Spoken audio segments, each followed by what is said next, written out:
స్తోత్రం యేసయ్యా. ప్రియమైన దేవుని బిడ్డలారా, క్రీస్తు నామములో మీ అందరికీ సమాధానం కలుగును గాక. ఆమేన్.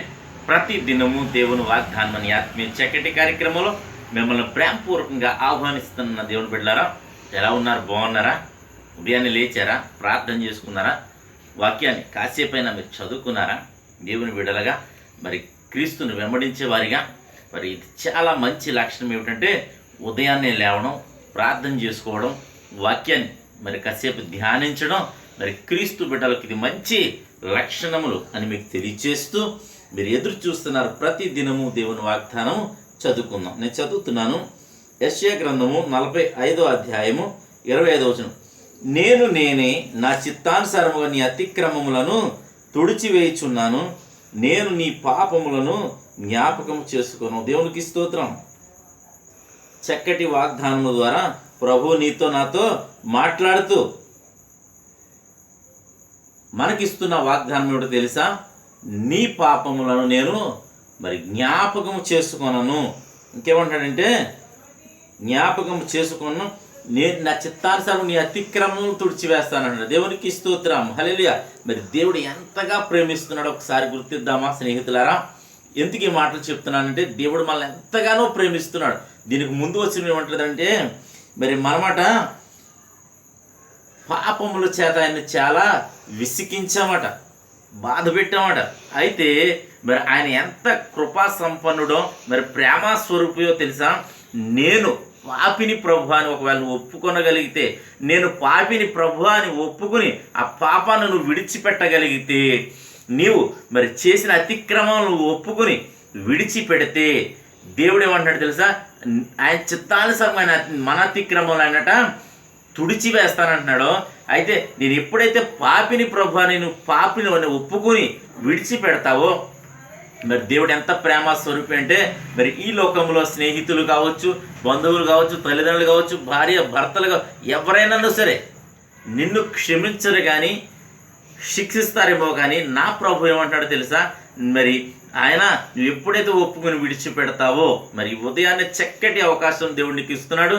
మరి ఎప్పుడైతే విడిచిపెడతావో పాపమును, మరి దేవుడు నీ పాపాన్ని జ్ఞాపకం చేసుకోనని వాగ్దానం చేస్తున్నాడు కనుక మరి ఇప్పుడైనా నువ్వు సరే మరి దేవుడు నాతో మాట్లాడుతున్నాడని నువ్వు మరి గ్రహించి ఈ పాపాన్ని, నీ పాపాన్ని ఒప్పుకుని విడిచిపెడితే మరి క్షమించబడతావు, కనికరించబడతావు, మరి మోక్షానికి చేర్చబడతావని మరి దేవుడు వాగ్దానం చేస్తున్నాడు కనుక ఈ వాగ్దానాన్ని ప్రతి ఒక్కరూ ప్రభు నాతో మాట్లాడి నన్ను బలపరిచాడు.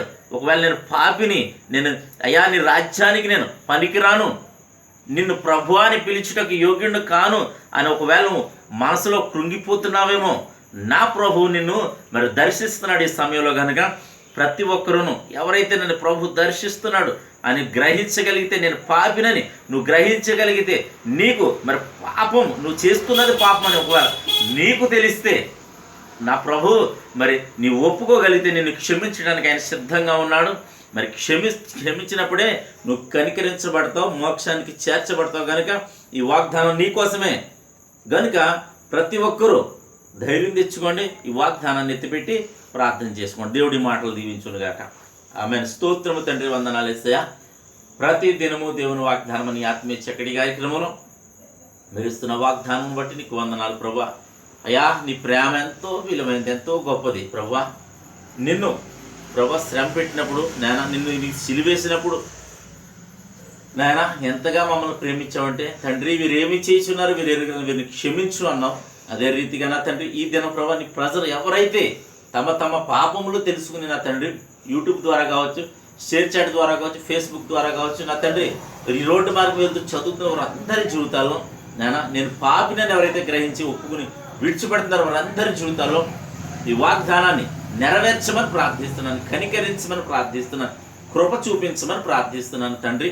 ఈ దినం ప్రభా ఎంతమంది అయితే ప్రజలు రోగులై ఉన్నారో వారందరినీ స్వస్థపరచండి, పాపం నుండి పాప క్షమాపణ దయచేయండి.